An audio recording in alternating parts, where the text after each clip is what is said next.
ഷോയുടെ ഡയറക്ടർ മാറുമ്പോൾ ആ ഷോയ്ക്ക് എന്തുമാത്രം മാറ്റം വരും എന്നതിൻ്റെ നല്ലൊരു ഉദാഹരണമാണ് കേട്ടോ ബിഗ് ബോസ് സീസൺ 7 എന്ന് പറഞ്ഞത്. ബിഗ് ബോസ് സീസൺ 6, 5 ഒക്കെ നമ്മൾ കണ്ടിട്ടുണ്ട്. അതിലൊന്നും ഇല്ലാത്ത രീതിയിലുള്ള കുറേ കാര്യങ്ങളാണ് ഇപ്പോൾ ഈ ഒരു സീസണിൽ വരുന്നത്. അത് അതിൻ്റെ ഉത്തരവാദി എന്ന് പറയുന്നത് ലാലേട്ടനൊന്നുമല്ല, എന്തായാലും അതിൻ്റെ കപ്പിത്താനായുള്ള സംവിധായകൻ തന്നെ. എനിക്ക് തോന്നുന്നു എല്ലാവരും പറയുന്നത് സർഗോ വിജയരാജ് എന്നോ മറ്റുമാണ് അദ്ദേഹത്തിൻ്റെ പേര് തോന്നുന്നു.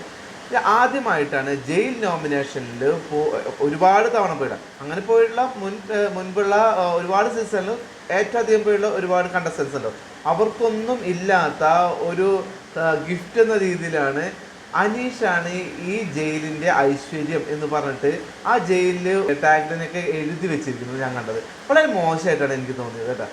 അതായത് അദ്ദേഹത്തിനെ കളിയാക്കുന്ന രീതിയിൽ. ഇപ്പം അനീഷ് എന്ന് പറയുന്ന ഒരു വ്യക്തി അദ്ദേഹത്തിൻ്റെ ഒരു സ്ട്രാറ്റജി എടുത്ത് അവിടെ കളിക്കുന്നു. അത് ഇഷ്ടപ്പെടുന്നവരുണ്ടാവും, ഇല്ലാത്തവരുണ്ടാവും.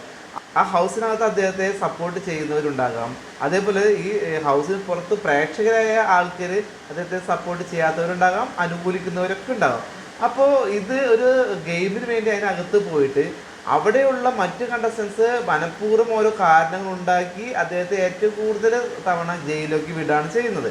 അതായത് ഒരു ടാസ്ക് കൊടുത്തിട്ട് അതിൽ 2ാം സ്ഥാനം കരസ്ഥമാക്കിയ ഒരു വ്യക്തിയെയാണ് ഇവരെല്ലാവരും കൂടെ ജയിലിലോട്ട് വിടുന്നത്.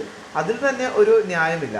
അതാണ് ശരിക്കും ബിഗ് ബോസ് ചോദിക്കേണ്ടത്. അത് ചോദിക്കാതെ ഏറ്റവും കൂടുതൽ തവണ പോയ ഒരാളെന്ന രീതിയിൽ അദ്ദേഹത്തിന് ഇത്രയധികം എത്ര പ്രേക്ഷകരാണ് കണ്ടല്ലേ, കോടിക്കണക്കിന് ആൾക്കാർ കാണുന്ന ഒരു ഷോ ആണ് ബിഗ് ബോസ് ഷോ.